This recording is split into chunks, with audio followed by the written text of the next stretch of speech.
ভাই আপনাদের এখানে রিফারবিশ বা সেকেন্ড হ্যান্ড মোবাইল বিক্রির কিরকম ব্যবসা বা কিরকম অবস্থা এখন? মোটামুটি আলহামদুলিল্লাহ, যে আমাদের এই যমুনা ব্রিজের পার্কে আপনার ইউজ ফোনটাই বেশি চলে। নতুন ফোনের থেকে ইউজ ফোন বেশি চলে। ইউজ ফোনটা বেশি চলে। ইউজ ফোনের কারণ হয়েছে আপনার নতুন ফোন তো অনেক বাজেট, অনেক বেশি প্রাইস, এই জন্য অনেকের সাধ্যের ভিতরে থাকে না।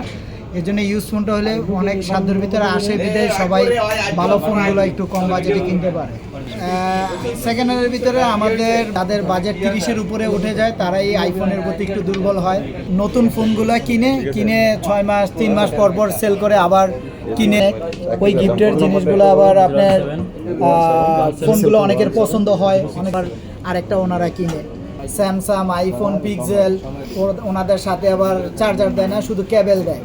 তো এই জন্য অ্যাডাপ্টারগুলো আমাদের আলাদা সেল হচ্ছে, বা ফোনের প্রতি সবাই ওই এক্সচেঞ্জের বিষয়টা থাকার কারণে সবাই একটু ফোনের প্রতি যত্ন নিচ্ছে। আগে তো এরকম যত্ন নিত না, যে এক ফোন চালাবো 5 বছর, আর এখন সবাই চিন্তা ভাবনা করে 6 মাস 1 বছর পর পর চেঞ্জ করে আবার একটা নেয়।